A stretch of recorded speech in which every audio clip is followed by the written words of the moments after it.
All right, good job, me. Thanks a lot for that report. And now let's go to the newsroom, or the KUM News Zoom room. So I'm getting confused which room we're in. Where Landon Aydlett has joined us, and we're going to get your work week weather forecast, but also he is going to finally show off his amazing array of holiday lights and his display, more than 10,000 strong. And Landon is actually joining us from his home. Landon, I would say thank you for just doing this. I'm loving the creativity. I'm loving the commitment to your craft and opening up your home to us. But probably from a employment standpoint, not the smartest thing to do to call in, play hooky from work while your superiors may be watching. Just saying.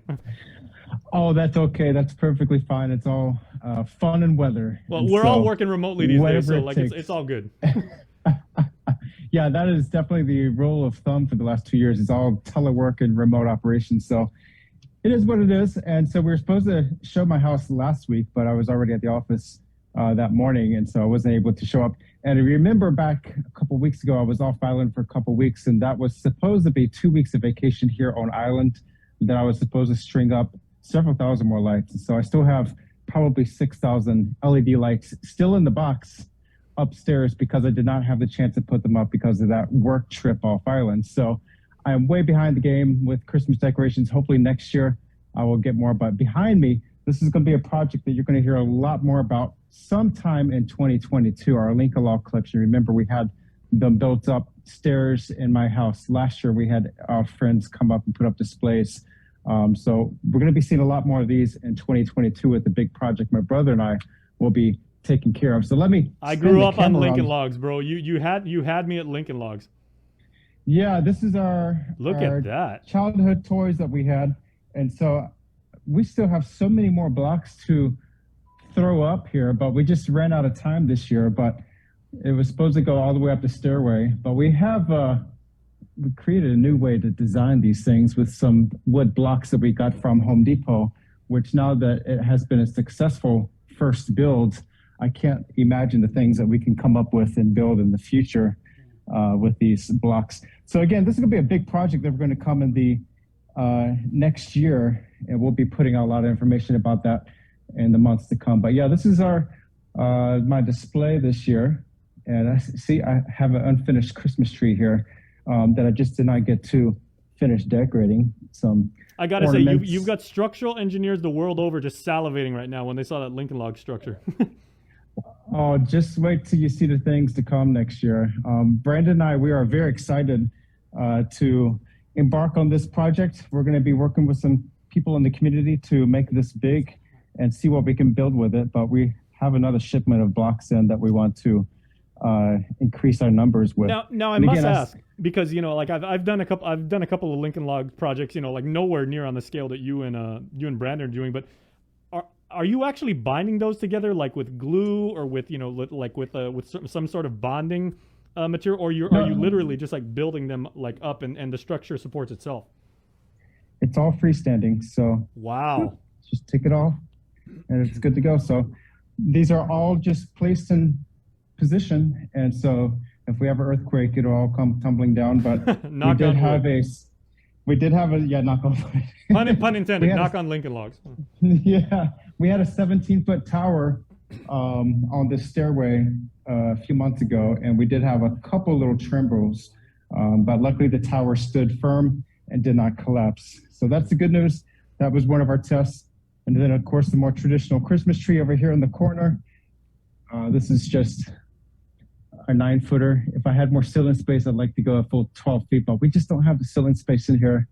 But that was it. It's a little bit scaled back for my liking for Christmas, but it is what it is. It's just been one heck of a busy year. Very nice. And it's worth noting that you and your brother have said that, and you guys aren't flexing, you guys aren't showing off, but you have more than 10,000 lights throughout your house, and yet your power bill went down because you were really advocating the use of LED lights. And we've heard the Power Authority, we've heard, people that are energy conscious and everything. They say, bravo, man. That's a wonderful case study for how you can actually save power and have these crazy holiday displays. Yeah, we definitely had a lot more of the traditional bulbs that we had in the States when we lived over there some 15 years ago. We would splurge and buy the lot of blocks out of Walmart the day after Christmas when they go on like 90% sale. But now we're starting to make that transition to LED lights. They shine a lot more brilliant. And the advantage is when you're going outside, you often don't have too many power outlets on your house outside. You can put about 30 strings of these end to end on one outlet. So that's going to open up a lot of capability. And so, like I said, I have a lot of LED lights in the boxes upstairs ready to go for next year.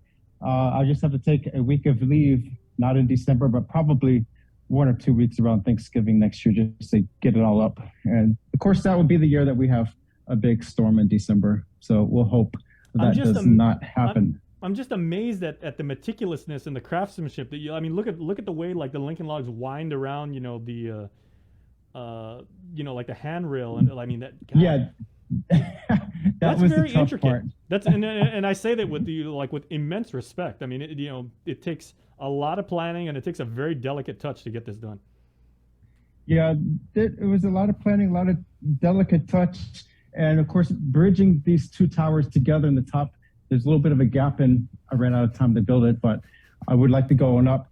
Next year, we probably need a hotel space. If a hotel wants to take on these logs, and we're going to have a lot more, the things that we can build if we have the airspace. I'm sure they'll be lining up. We'll rival the Hilton trains. We'll see what happens over there. And you even said that you live on NCS Road, but again, with your power bill being as low as it is, I don't exactly think like you're sucking up all the power from Camp Blas just down the road and everything like that. So good on you, man. Yeah, and my neighbors, the Filipinos, they have a ton of lights, and so I'm surrounded by neighbors on both sides of my house, and they have a phenomenal Christmas display set up. And so Joe Sir's doing a happy dance when you said that. Kudos to them. Yeah, they did a phenomenal job up here at NCS. So if you ride by on the way to the Marine Corps base, you'll see all the lights just off of Route 3, and it's a good display. So yeah, next year I hope to have a lot more time to put them up. So let me go to the weather right now, and it's really not that frightful outside for us. We're out of this season for the weather outside is frightful, but in Palau, it's a little noisy out there. So here's Palau right there in this yellow circle. They are getting pounded with heavy showers and thunderstorms this morning. It's part of a near equatorial trough that extends right across Palau. Nothing significant as far as tropical cyclone development, but that trough is sitting just out there. Let me bolden this just a little bit. That trough is like right across here, across Palau, generating showers and thunderstorms. But elsewhere across the region, not so bad. Guam is right here. We are in a little area of fair weather, just some small stratocumulus clouds and some spotty light showers at best. We're not talking about any major rainfall across the region this morning. Right now, our observations out of the northeast at 10 miles per hour. And overall dry with just some patchy clouds right about 4,000 to 5,000 feet up in the atmosphere. This is going to zoom right on by. We do have a lot more action down south, and this is that convergence area of stronger winds to the north. There's stronger trade winds barreling down, and the lighter trade winds to the south. Pretty dry across Micronesia, but to our north, we do have this boundary. This is a shear line, an old cold frontal system, and we're going to see these winds pack down, punching down across the shear line, and then moving off. This shear line will drop gradually southward closer to us, but it may not reach as it fades away, and that's going to be the main theme for this week.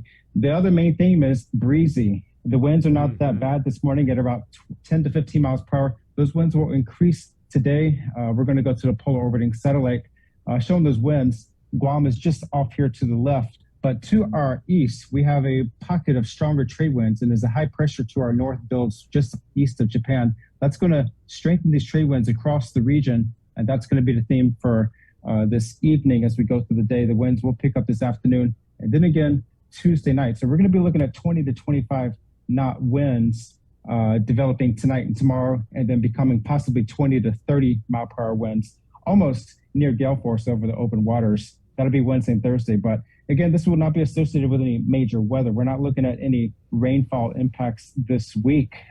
It's just very much dry. It's a strong trade wind pattern across the region. The other thing that we have to look out for, there is a high risk of rip currents across east-facing reefs of the Mariana Islands. Let me pull up that map. Where are we? Stand by. Yeah, we do have a high risk of rip currents along east-facing reefs. There we go. Pardon me, I'm on multiple browsers. That's going to continue through this afternoon with those Story of large my life. waves and trade wind swell. Story of my life. Yeah. And so anywhere like Paget Point, Marble Cave, Pago Bay, anywhere southward, Jeff's Periscope, Telepopo Bay, be careful along there. We're not talking about a high surf advisory. That would be 12 feet and higher for east-facing reefs. But for 9-foot surf, we're looking at a high risk of rip currents. It's going to continue through this afternoon. It's going to subside just a little bit tonight, but as those winds start punching in later tonight and then tomorrow, we could see the high risk of rip currents increase again tomorrow, and then also spreading to north and west facing reefs as we do have a northwest swell coming up. So I'm going to show you the Epan buoy. The surf did peak up just a bit yesterday and the day before with that trade wind swell. And again, this is just showing you part of the picture. This is the east facing reefs only. There is a northwest swell that will be punching in from that behind that shear line boundary to our north. That's going to increase seas to near advisory levels. So that's around 10-foot combined seas in the open waters. That'll be reaching those levels probably Tuesday afternoon. So watch out. Seas and surf will be building Tuesday night into Wednesday as the winds increase across the region. And again, no major weather impacts expected for the week ahead, but it's going to be breezy out there. So watch out, especially if you have marine interests, if you're going to be out on the water beyond Tuesday afternoon. The seas and surf will be building to advisory levels for open waters and the surf. Okay, and then looking more towards, like, of course, you and your brother did a fantastic job telling us what, Christmas Eve was going to be like, and then Christmas Day. Absolutely gorgeous weather, like a little bit on the cooler side, but still sunny, so it was a great time to get outside. Yeah. Heading into New Year's Day, which tends to be a time when people will go to the parks, they hang out at the beach, they do stuff outside and everything like that. Like, are we seeing any chance of scattered showers or anything that we have to be concerned about? No, right now, New Year's Day looks pretty good. And remember, it was very nice on Christmas Eve, and somebody stopped me at Home Depot. I was like, this weather, what do you think about it? I say, well, it's frightful out there. It's often on showers, not a deluge, but it's just frequent light showers, enough to get things wet and moves on off, dries off, and then another shower. We're going to be seeing a little bit drier than that. So below an inch of rain over the next 10 days is what some of the models are showing. So New Year's Day looks good. But keep in mind, with the strong winds and the lack of rainfall, our fire weather danger has increased to moderate in the last couple of weeks. And we may be skirting with high fire danger by end of the week with the strong winds and the dry conditions. So keep that in mind. Remember, we were talking about a week or two ago about breaking 100 inches of rainfall for the year. We have not reached that. Even with all the showers we had on Christmas Eve, it was just very little rainfall. We're sitting at 99.87 inches for the year. Will we get 100 inches for the year? We're running out of time. And of course, probably a third of that came in October. That's correct. That was our wet month for the year, 27 inches. Jeez. Well, we can hope and everything like that. But you guys, you guys have yet to be wrong yet. You guys are pretty much batting 1,000 over there at the NWS with keeping us apprised of, what the weather's we gonna keep be. a close watch on things. Yeah. Well, I do want to read a couple comments, like about the, and if you would, if you can swing around and show us like that amazing Lincoln Log display, because people are saying like amazing display, beautiful lights. Samantha Baker, this is a good one. You'll appreciate this, Landon, like as a craftsman, right? Let's see. She goes, Japan's temples are built like that, so I think they are supposed to withstand earthquakes, and that's very, very beautiful. That's an interesting note about the pagodas and how they're actually erected. I've never thought about looking at the architectural build of pagodas, but I think there is something to be said, especially in the earthquake-prone region of Japan. So maybe I should inquire about that. Again, back in September, my brother and I we had a 17-foot tower, prototype tower, just to test some capabilities on the stairway, and it went all the way up to the ceiling in here. And that thing was absolutely solid. It took me about 45 minutes to tear it down. I expected 10 minutes tops. 45 minutes to break it all down because it was just that solid. So that is a good indication. Of course, we're packing some serious weight when these blocks are stacked on top. So we want to make sure these columns are enough to sustain it. You can wobble it. Hey, no. Now you're making me nervous. Like I've lost many a game of Jenga doing what you just did. So like my blood pressure's going up when you did that. Yeah, you get a feel for it after a while. And so we're excited. 2022, again, we're going to be embarking on a major project with these Lincoln Logs. So we'll be reaching out to KUAM News to help us get the word out once Brandon and I are ready to hone in on this project. Well, so you can count on us. Spring or summer. Yes. How many logs are there? Oh, there was, by the way. How many have you got up right now? Oh my gosh, I don't have a good count of it. It's probably approaching 20,000 blocks, but I have so many more upstairs. Sounds about I right. also have more blocks over here in the corner of my dining room, all packaged. So we have so many more blocks, and we'll probably make a couple more orders before it's all said and done to reach our goals. Because, you know, when it comes to Aydlett, you go big or go home. Yeah. Where do you buy your Lincoln Logs? And, we were talking about toys earlier, Chris and I on the show and everything. So are you able to actually buy like in bulk, or are you just buying like the regular size and you buy like 25 of those? You can buy them off of Amazon by the case. They have different case sizes, whether it's like 100 pieces to a case or 450, 250, or 700 for a case. We're buying from a company called Tumbletree Timbers, and it's compatible with Lincoln Logs. So we have Lincoln Logs spanning multiple generations. We grew up with Lincoln Logs from our aunt and uncle that they had back in the 60s and 70s. And then we've got some through JCPenney department store and also Sears when they used to sell them in their annual Christmas catalog. That was the only thing we ever asked for Christmas growing up through elementary school, and we still do. So this in itself is a Aydlett family heirloom. This is part of your heritage right there. That's wonderful. That's correct. And so we've made a lot of purchases off of eBay in the last year, buying blocks that are probably from the 1950s, 1940s, blocks that we've not seen that type of construction and cut before.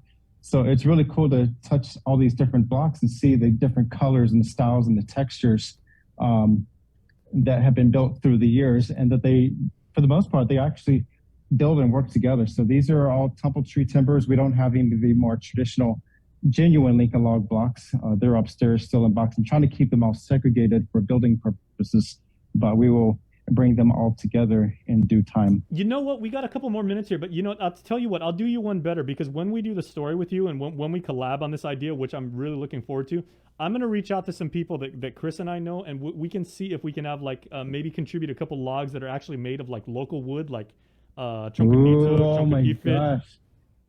Oh, that would be incredible. And add to the holiday collection and everything like that. That would be our present to you. Because it's clear where your stimulus checks went. You're buying nothing but Lincoln Logs. I would love that. I would absolutely love that, especially some EFIT wood blocks. That would be astonishing. And you can put those ones on the bottom, like Samantha said, and that'll make a great foundation. Isn't that the truth? I always hear the strength and integrity of the EFIT wood.